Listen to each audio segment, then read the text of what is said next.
男友是绿帽文学忠实爱好者，他热衷于把我作为礼物送给客户及上司。借着我的身体，他步步高升，迅速成为职场新贵。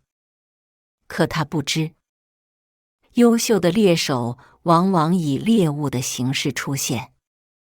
大家好，开始今天的分享之前，希望你能给人间烟火点个订阅。我将会分享更多优质的内容。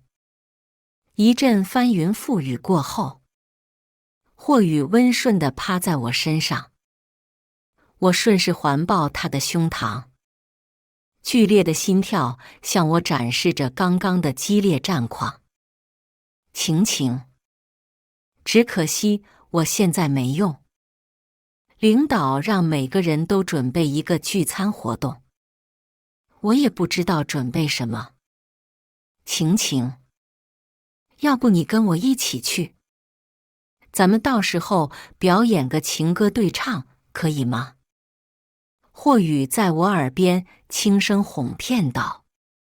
可是，你们公司聚餐能带外人过去吗？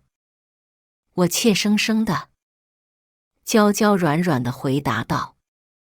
听到我话的霍宇，似乎是听到了什么不可思议的话，轻笑着说到后面2个字的时候，身体似乎还往前凑了凑。晴晴，你哪里是外人呢？你是我的内人啊！我不禁羞赧起来，起身推着霍宇起来洗漱。我和霍宇是网恋认识的，面基后就迅速住在一起，深入交流也是非常契合。但最近我和霍宇几次亲热后，他都会在温存关头向我诉苦，每次不过都是说些什么公司领导给他穿小鞋，自己不合群，手下不服他的管理之类的。我知道他是什么意思，因为我也是专门为他而来。我是一个魅魔，有着魔鬼身材和天使面容的魅魔。聚餐那日，霍宇很早就带我去做装扮。在礼服店中，霍宇拿着一款抹胸超短礼服，指向我道：晴晴，你今天要不换个风格？这款一定很适合你。我低头看着身上的宽松 T 恤和直腿裤，拽了拽衣角，有些拘谨道：阿宇，这个好像不适合我吧？真的可以吗？可以的，赶紧去试试，不然咱们就要迟到了。迟到可是要受罚的。霍宇不等我辩驳，推着我进了试衣间，看着镜子里面凹凸有致的身体，雪白的肌肤在衣服的衬托下显得如此秀色可餐。人类还真的是蠢笨如猪。我收敛好表情，推门出去那一刻，霍宇似乎都有些呆愣，眼里的亮光藏都藏不住。他知道我身材一直很好，但是没想到穿上衣服后，更是锦上添花。看着他呆愣的样子，我内心冷笑。可不吗？这张脸和身体可是我专门为你量身定做的。匆匆和电话那头交代几句，霍宇迅速拉起我的手，感叹道：晴晴，你真的太美了，简直是太棒了。随后推着我走向梳妆的地方，示意工作人员给我上妆。他嘴里说着满含深意的话语，上下打量着我，眼里的满意之色似乎要溢出来了一般。今天一定是你难忘的一天。到达聚餐场地后，霍宇拉着我向大家介绍：各位，今天的奖励已到达，注意尺度啊！另外，祝大家玩得开心。我观望四周，发现在座的各位没有一位女性，大概20名的男性，眼睛一眨不眨地看着我，眸中的热情和急切像一头野兽，一个两个的都往前拥挤，想要离我近一些，更近一些。我不禁有些害怕，身体藏在霍宇的后面，有些许怯懦地向霍宇咬着耳朵。怎么没一个带家属的呀？都是大老爷们，就我一个女孩子有些害怕。没事，他们都是单身狗一个，怎么会有家属啊？霍宇一边打着哈哈，一边把我带离他的背后，把我推到众人的前面，似乎想让众人更加全面、直观地打量我。是啊，小嫂子，我们都是单身狗，哪里来的家属啊？小嫂子，你把你的好姐妹介绍给我认识认识啊，这样我就能带家属来了。他的手下一起乌泱泱地笑着打趣，眼睛互相跟对方示意着什么。小嫂子，你可是我们老大第一个带过来聚餐的女孩子呢，你可要给我们老大面子。一个大概26岁的男生端着一杯酒，向我熟练说道。我看着面前的酒，面上还是胆怯的四周找寻着霍宇的身影。我酒量并不是很好，准确地说，我现在的这张脸不是个能喝酒的人。正犹豫着要不要喝下时，看见霍宇在那边也在喝着酒，似乎放下心来，咬牙，闭眼，拿起面前的酒杯，一饮而尽。面前的男生看着我喝完的杯子，夸赞2句，随后似是扭头去找别人喝酒去了，实则是给其他人传达事情已办好，静等结果的消息。他们似乎忘记了我。霍宇带着他的好兄弟们一个一个都喝着酒，面红耳赤，而我渐渐觉得眼前有些许模糊，意识也模糊不清晰起来。小嫂子，你醉了，我给你扶到旁边休息下。耳边似乎听到一个略带猥琐的声音向我说着什么，我嘴里哼唧几声，被他们搀扶着走向了他们早已安排好的场地。灼热的魅膜血脉涌动，我能清晰地感觉到衣服被渐渐往上翻起。宇哥，你这次的女朋友是真不错，真的是嫩的能掐出水来。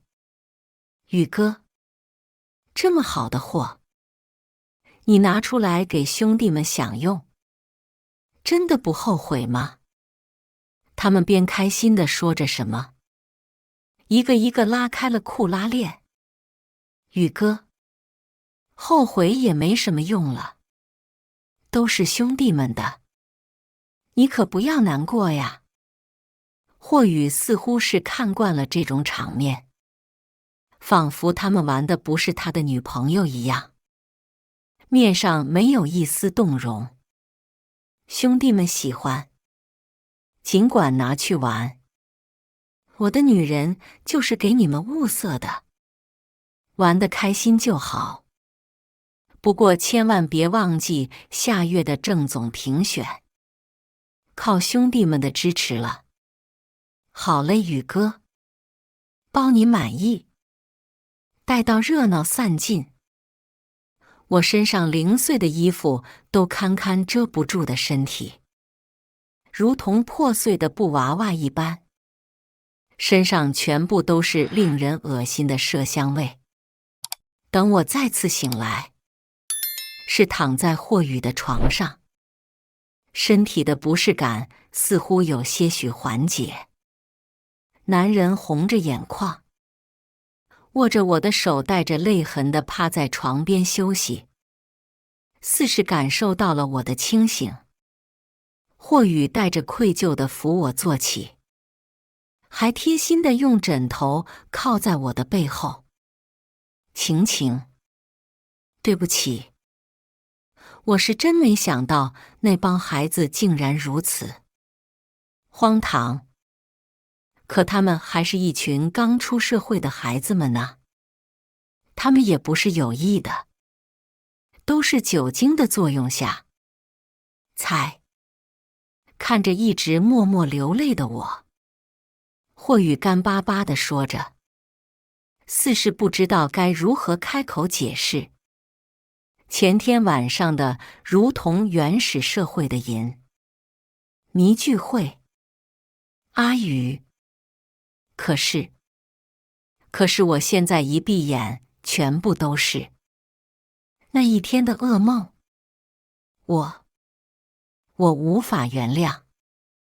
呜，我蜷缩着身体，尽量扮演着一个正常人类遭受如此情景的反应，哭着说道：晴晴，你先冷静一下，我去给你买点吃的。霍宇似是被我哭得有些不耐烦，他借口出门给我带我最喜欢的海鲜粥。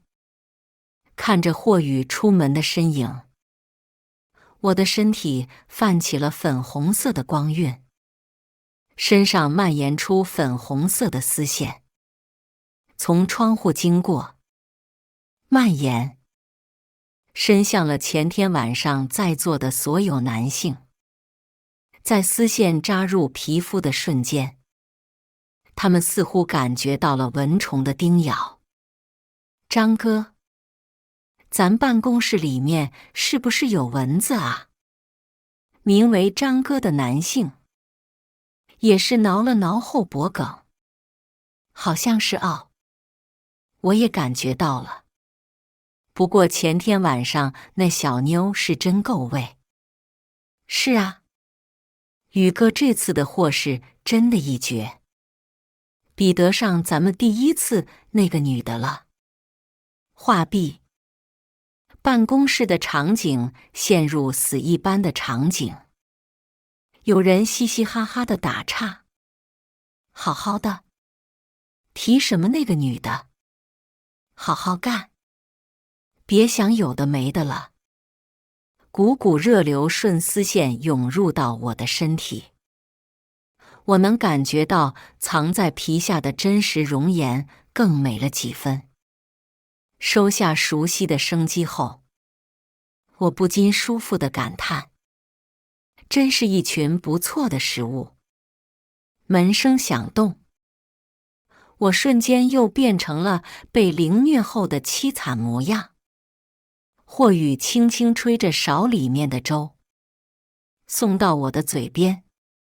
晴晴，我跟我妈妈商量了，今年5·1咱们就定下来，结婚好吗？听到霍宇要和我结婚的话语，我的眸中升起些许亮光，抬头盯着霍宇。霍宇看着勺子里面已经凉透的粥，送回了碗中。又盛起了新的，吹凉送在我嘴边。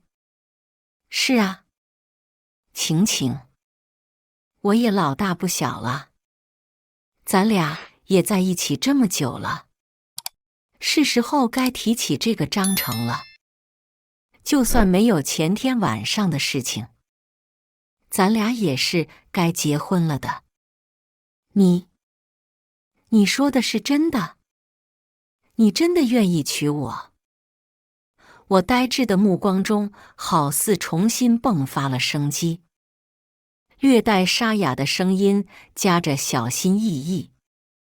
霍宇重新又盛了一勺的粥，为我喝下，压下心中的不满，安抚着我的情绪。那当然了，你就等着国庆节做最美的新娘吧。据那天晚上的荒唐后，霍宇跟我的关系似乎又恢复到了之前，只是每天晚上回来的越来越晚。问他为什么，又匆匆闪过。晚上晚餐也变成了我一个人吃。呵，我怎么能不知道呢？毕竟作为魅魔养料的人们会越来越不想动，直至躺到床上一睡不起。他的员工虽然成功地让他当上了部门经理的位置，但是员工的工作效率却大打折扣。不是要请假去看病，就是在工作期间睡觉、开小差，注意力难以集中，代码的成品时间大大延期，甚至在交付的时候，在甲方交付仪式上出现了一个最致命的 bug， 直接被甲方骂了个狗血淋头。甲方更是嘲讽道：这样的项目还能拿出来交付？我用脚写都比你这垃圾强。可是这还不够，还不够，应该强烈一些，再强烈一些。晴晴，我们今天一起出去吃吧。你特别想吃的那家法餐我定了位置。今天晚上霍宇好像热情了不少，行为语气都催促我快些答应。我嘴角勾了勾，轻声答应。第二次吗？这么快就来了？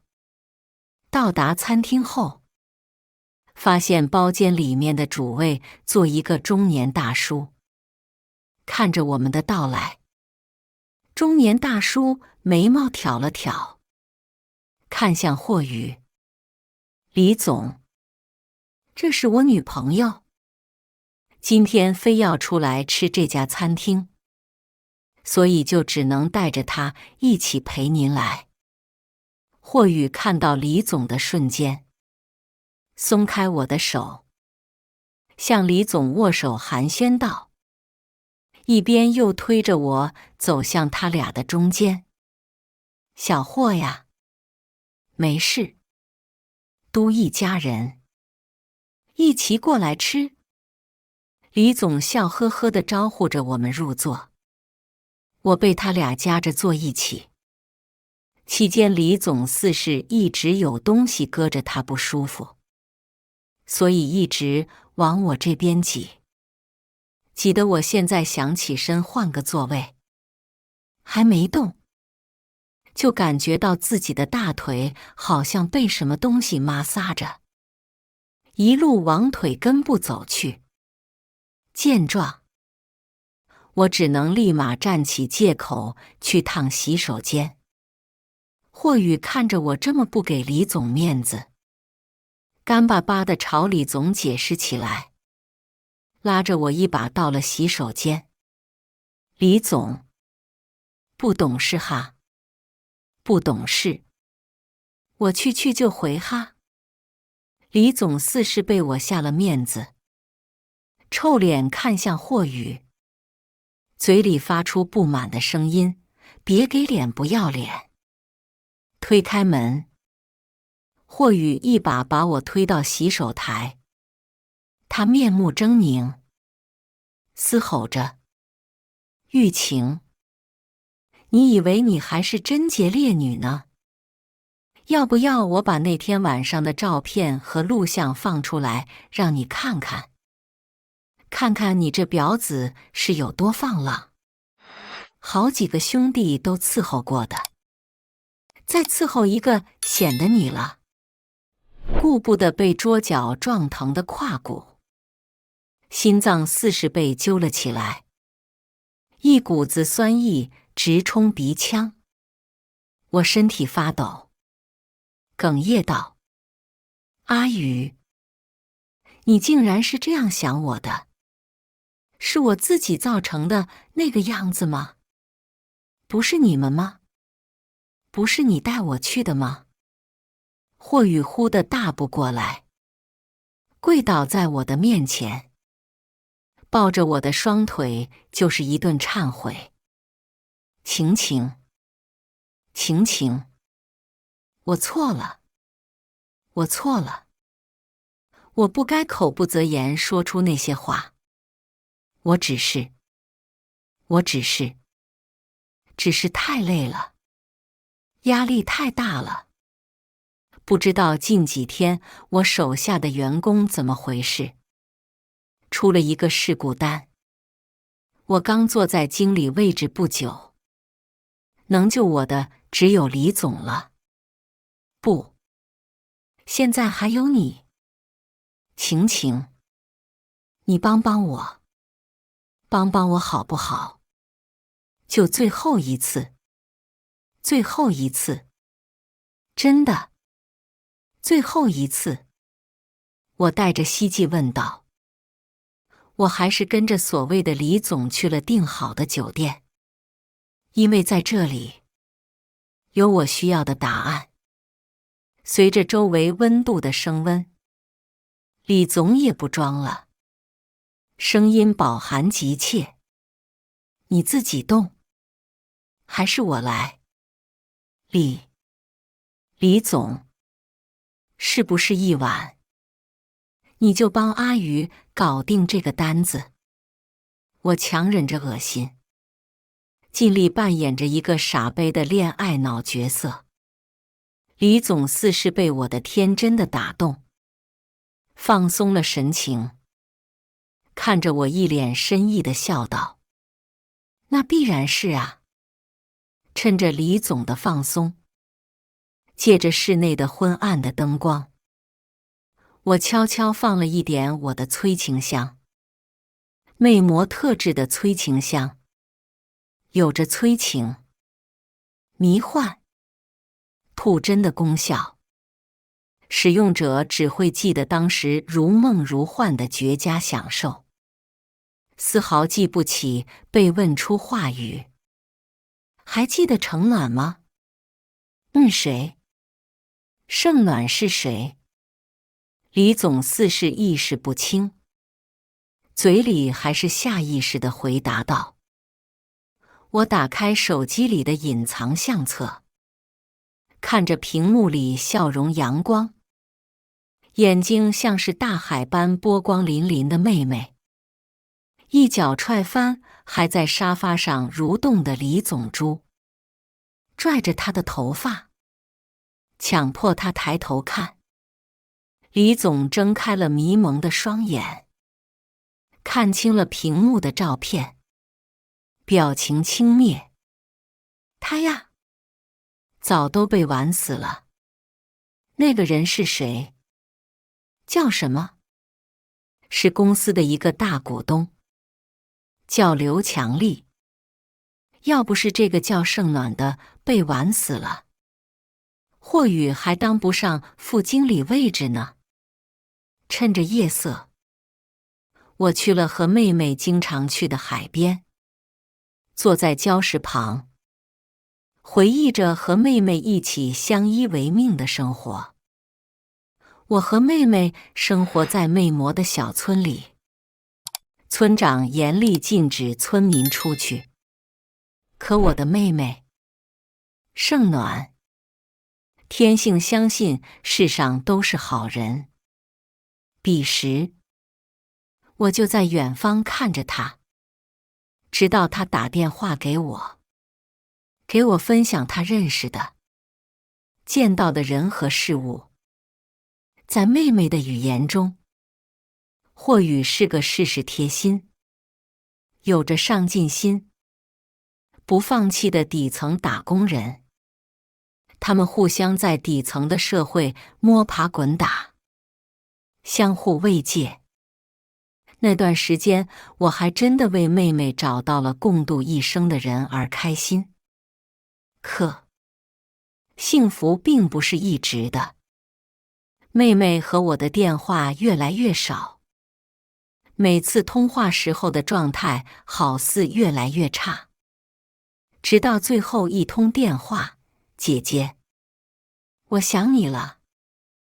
我彻底失去了妹妹的消息。知道小暖在哪里了？一道清冽的声音传来。男人长发竖起，眼尾上挑，斜靠在礁石旁，双手抱臂斜睨着我。凤千，你说男人都是没有心的吗？我如梦中呓语般，痴痴说着什么，没等到凤千的回答，就直接走了。回到酒店，看着床上躺着的猪一般的李总，借着他的面容，打开了他的手机。隐藏相册和文件夹中满是被算计的无辜女孩子私密记录，包括他的一些受贿记录。恶人总会比他人知道自己犯下的罪行，全部打包上传到我的隐藏云端。这些以后是伸向他的利剑。我回到了我自己的小屋，毕竟自己的人设还是胆小敏感又恋爱脑。期间霍雨来了几次，每次都是一副我错了，求原谅的样子。周围的邻居开始同情起来这个男人。每次出门溜达，都能听见邻居们说我不知好歹，仿佛在说，这么好的男人，就算犯点错，他态度都这么诚恳了，你还端着，真是身在福中不知福。晴，你愿意原谅我了吗？准备关门的我，看着面前伸进来的手臂，男人手捧一束红玫瑰，那一双含情的桃花眼注视着我。呵，妹妹，你是因为这双眼睛才慢慢遗失自己的吗？终有一天，我把这双眼睛送给你。我无奈侧身，他因此跻身进门。晴，你愿意原谅我吗？再一次重复着。我抬眼望着面前的俊秀斯文的男人。你凭什么让我原谅你？强装冷斥道。霍雨见软不行，直接说出最后一个条件。你再帮我最后一次，我把你的照片和视频全部删除，咱们一刀两断。我似是听到了什么不可置信的话语般，惊讶地望着说出这句话的男人。你真的是个垃圾，如同发了疯一般。我推搡着让他滚出我的屋子。你滚呐！呜，似是接受不了如此的噩耗。我终是脱力，跪坐在霍雨脚旁边，双眼放空，流着泪。需要的时候我叫你，不来的话，你就等着你的那些照片公布到网上吧。霍宇放下最后一句狠话，摔门而去。见此，我擦干眼泪，朝着角落一旁说道：“出来。”凤千的身影从角落出现，看着还在地上跪坐着我，拍手称赞道：“没必要吧？你这么努力，演技还怪逼真嘞。”我白了他一眼，自己起身，走向吧台，给自己和他倒了杯水，开口道：“需要你帮我个忙，把富地活力城让给霍宇的公司。”正喝水的凤千一顿，深深看我一眼，叹声道：“你记得你在做什么就行。”凤千，我，盛暖，三个人在村里面是最好玩伴。凤千因着对村子外的好奇，还没成年就出去闯荡了，而后妹妹也随着出去。但是在妹妹出事的时候，凤千并没有妹妹联系方式。我也是后面没收到妹妹的消息，便来寻找妹妹。也是通过凤千，我才查到了妹妹的男朋友霍宇在这家公司上班，而凤千的公司和霍宇的公司是死对头。富地活力城计划是一个对老城区2次开发成商业园区的计划。他们两家公司都在竞标，毕竟这块地吃下来的话，最少能赚一个小目标。最近霍宇来的不勤，但是他的短信开始越来越频繁。晴晴，还没原谅我吗？今天的咖喱土豆饭很好吃，配图午饭。晴晴，今天很大的太阳啊。配图今天的天气。见我一直不回复，后面就变成了威胁的话语。配图是我的各种私密照片。作为魅魔，这些照片对我没什么影响。我们根本没有所谓的性羞耻心，只要享受当下就可以了。但是我遵循着我现在的人设，犹豫了很久，给霍宇回复好。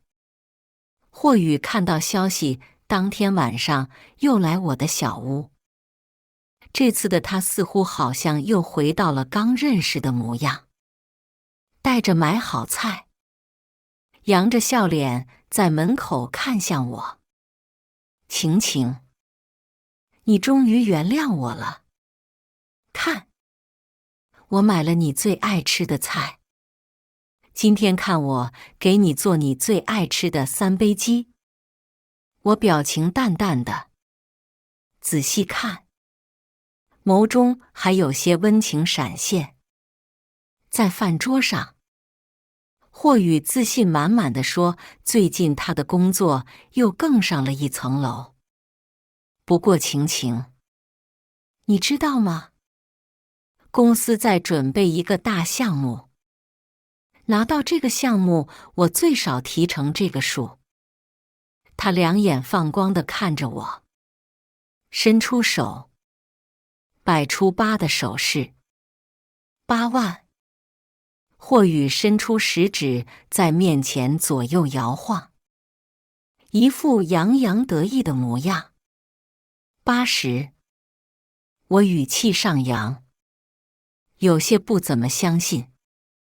霍宇却一副我是不是很厉害的样子，但是还是需要宝贝晴晴去一趟了。我低着头，闷声道：“那个人是谁？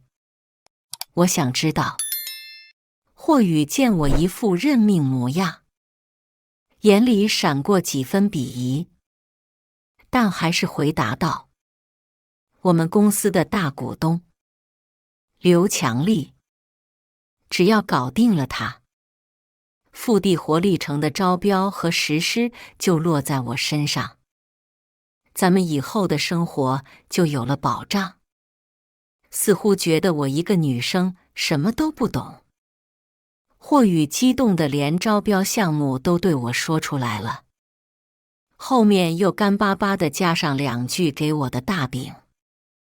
听到刘强利的名字，我就知道这盘棋每个棋子都在该走的位置上。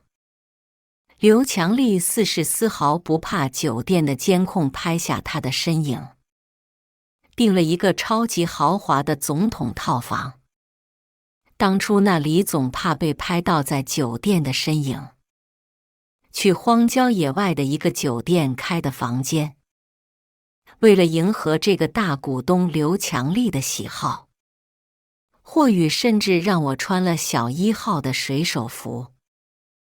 我看着身上紧巴巴的衣服和根本遮不住的什么的裙子，不由得更加惶恐起来，一直在客厅的沙发上瑟瑟发抖，等待着刘强利的过来。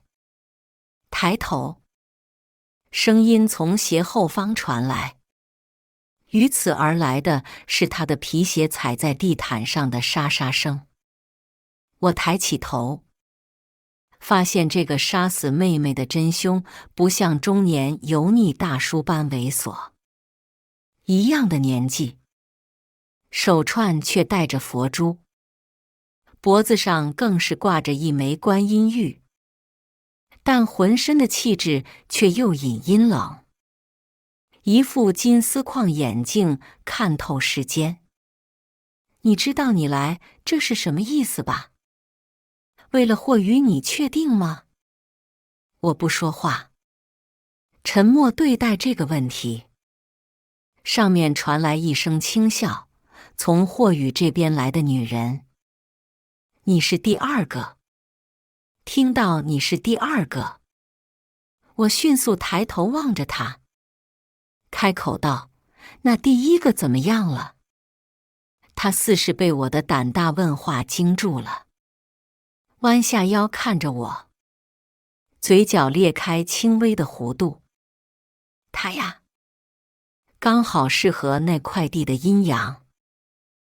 我让他们把那女的埋到地里面去了。我忍下情绪，颤声道：“刘总怕不是在骗我吧？你们怎么能犯法呢？”刘强利看着我一副害怕的神色，仿佛心情非常愉悦道：“好了，当然是骗你的。我们开始吧。”我被绑了起来。刘强利戴着金丝眼镜，单手解开了衬衫最上层的扣子，手里拿着特制的鞭子挥舞起来。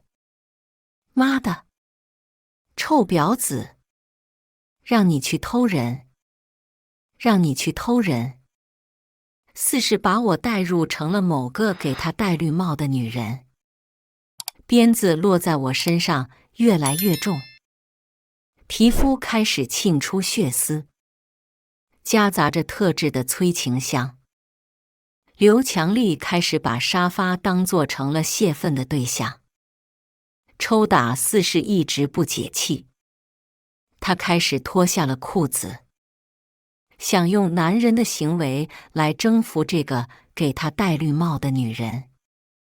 发现自己的某处毫无动静，他更是气急攻心，鞭子挥舞得更加起力。我挣开绳索，看着无能狂怒的刘强利，眼神轻蔑，自己不举，就只能用这种烟渣手段折磨女人。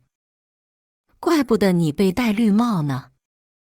和李总那次同样的操作，把刘强丽手机里的私密都备份完。我恢复成了原来的面貌，衣服也从酒店走廊换了一身新的，以一副全新的面貌轻轻松松地走出了酒店。同李总一样。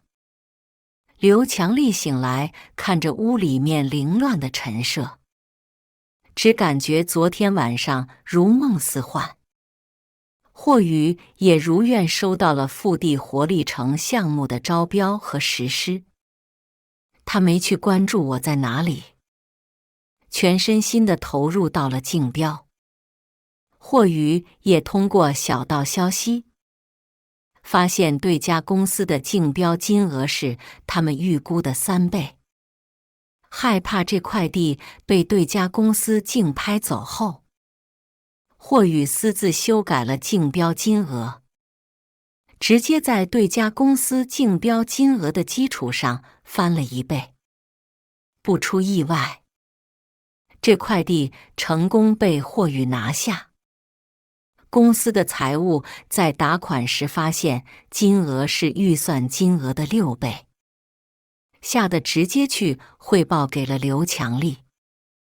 霍宇信誓旦旦地在各大股东面前放言，公司缓过来这一段时间，绝对是又翻1倍。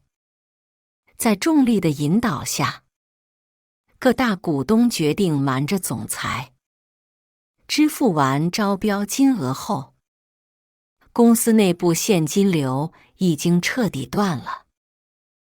而霍宇还沉浸在下周的腹地活力城的发布会上大放异彩的喜悦中。而此时，我坐在封谦的办公室内，看着云端里面的投向他们的利剑，准备把这些高层人物的利剑交给奉谦。毕竟奉谦在人类社会多年，法律这把武器更适合这些高层的人物。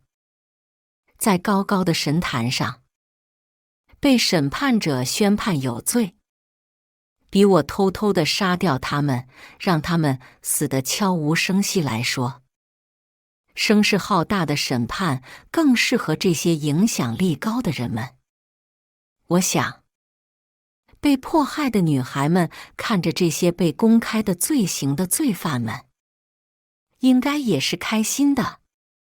发布会的当天，正处媒体们闪光灯下的霍宇被警察带走了，底下群体满目哗然。